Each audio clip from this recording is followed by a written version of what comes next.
morning, everyone. This week we're going to be studying about Joseph.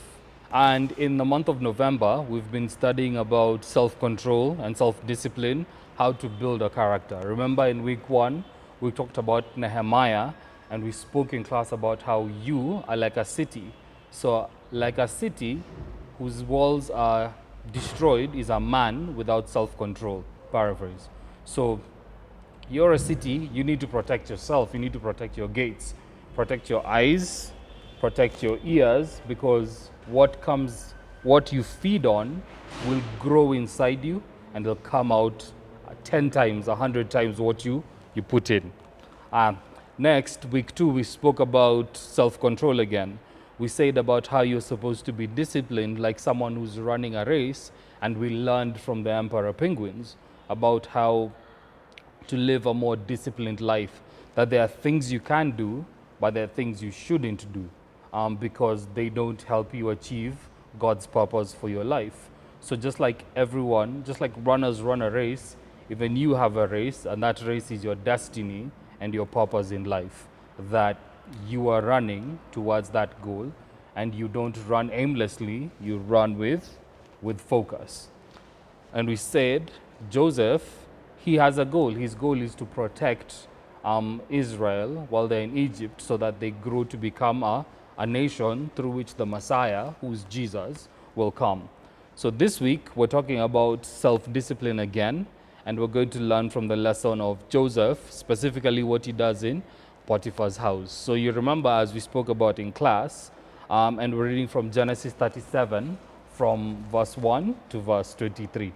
So it begins when Joseph is with his father. And remember, Joseph is one of the sons of Jacob.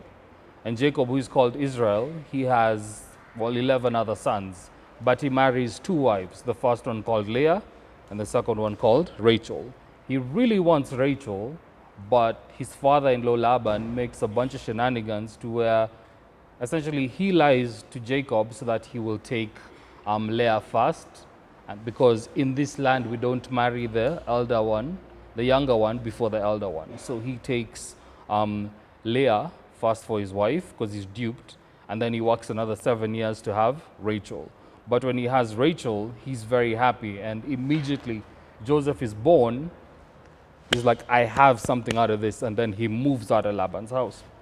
So when our story begins, Joseph is now his favorite son, because he's born to Joseph in his old age, and he's also the wife of the woman. He's also the child of the woman that he loves the most, and that's Rachel. Now, when Leah and Rachel marry Jacob, he gets 2 other maidens to live with him, and they're the handmaidens of both Leah and Rachel, named Bilhah and Zilpah. And suffice it to say, Jacob now has 11 sons between Leah and Bilhah and Zilpah. And now Rachel has Joseph and Benjamin. So now, Bilhah and Zilpah's sons, they were up to some mischief. And Joseph went and reported them to his dad. And his dad loved him. And his dad gave him a coat of many colors. So don't think of a coat with many rainbow colors, but think of a coat with stripes. The word is many breadths in the original language. So, and when his brothers saw that daddy, Jacob, loves Joseph more than anyone else, then they're not at peace with him and they hate him. Because what's a son want from the father most? Love and affirmation. But what does Joseph get the most of that they should also get but they don't have? Love. So Jacob has all the love. Joseph has all the loves. He has all the wonderful birthday presents. He has all the favor of his father. And he's got this shiny new coat that says, Daddy loves Joseph more than the rest of us. So they don't like him. And then now Joseph, he's also a tattletale. He tells on his brothers whenever they're up to no good. Now Joseph also has some other things that are going on with him. Joseph is a dreamer. So now Joseph dreamed a dream, and he told his brothers, and they hated him yet a lot more. Joseph says, look, I have dreamed that we were binding sheaves in the field, and my sheaf arose and stood upright, and behold, your sheaves also stood round about and made obeisance. They obeyed my sheaf. And his brethren said to him, shall you, Joseph, indeed now rule over us? Strike three. First of all, daddy loves him more than us. Number two, Joseph is a tattletale. And number three, now he wants to rule over you because he's dreaming a dream. So his brothers, they don't like him even more. And now, Joseph, strike one, there's three strikes, now he doesn't see. Strike two, he dreams another dream in which the sun and the moon and the stars were bowing at him, right? And he told his daddy and his mommy and his brothers, and his father, Jacob, rebukes him and said to him, what's this dream that you have dreamed? Shall my mother and me and your brothers now come to bow ourselves before, indeed to him? And his brothers envied him, but his father, well, he observed it. He remembered it. He took it to heart. And then his brothers now go to feed the flocks in Shechem. And his father says, look, Joseph, go and visit your brothers. And he sends him from Hebron, the vale of Hebron, to Shechem to visit them. And he said, go, see if they're doing well. So Joseph goes, and then he runs into another man, and the man says, they're not here. They've gone. So they've gone, so he goes, chases after them, and finds them in Dothan. But while he was still far away off, the brothers see him and they say, there's that dreamer. Let's get rid of him. Why? Because he tells on us, daddy loves him more than the rest of us. So if we get rid of him, daddy's going to love us even more. So that's what they did. They saw him afar off and they conspired to kill him. But God has plans for Joseph, because where are Joseph's dreams coming from? When he's dreaming a dream, who's the author and the person who sends you your dreams? Most of the time it's God, unless you've had a lot of chicken in which case that's your soul speaking. So God sends him a dream. But you see, the brothers want to kill him when lo and behold, Reuben says, Reuben, good guy, he says, let me just hide him from the brothers in a cistern so that I can take him and give him back to his dad later. But then the brothers are still wanting to kill him when all of a sudden they see a merchant. So they say, instead of killing him, let's sell him. And then Joseph is eventually taken out of the cistern and sold. So he's sold to an Egyptian man called Potiphar. So that's a coincidence. You see, just as they're thinking we're going to kill him, somebody says, oh, let's sell him instead. So because now Joseph is sold, he goes on and pursues the plan and the purpose for God in his life.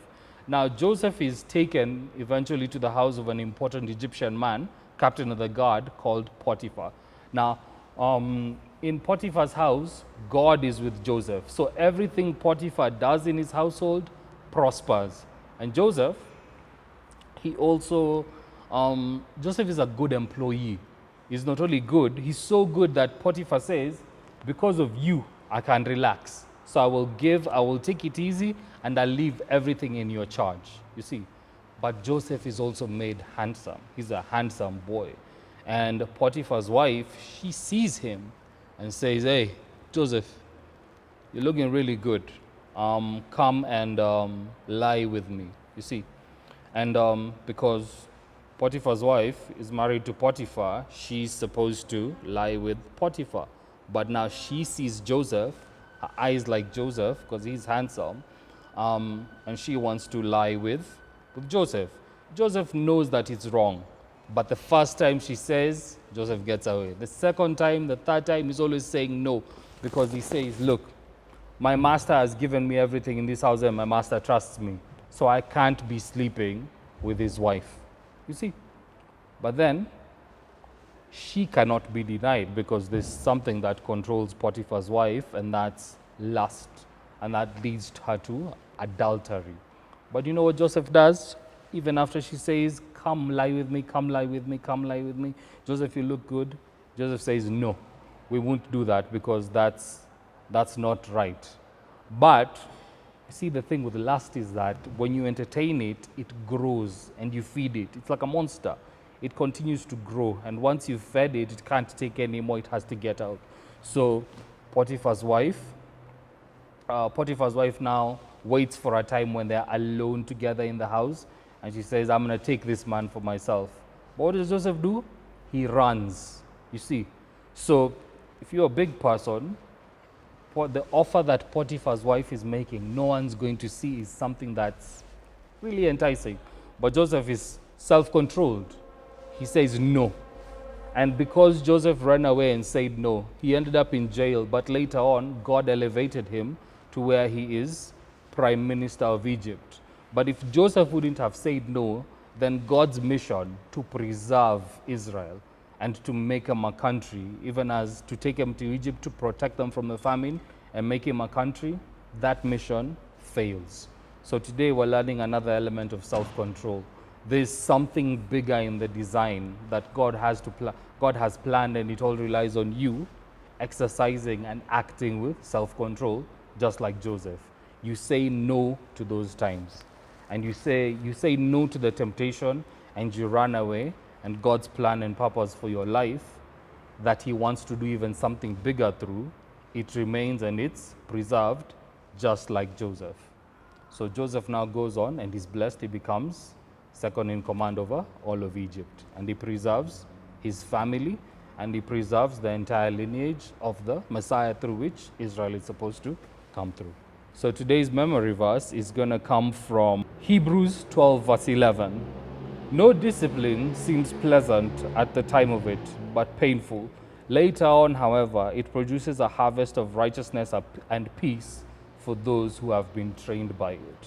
So think of Joseph, no discipline in Potiphar's house, in prison, no discipline seems pleasant at the time, but it produces a harvest of righteousness and peace for those who have been trained by it. Hebrews 12 and 11. Joseph's harvest of righteousness and peace is that he becomes chancellor, second in command over all over Egypt. Thank you.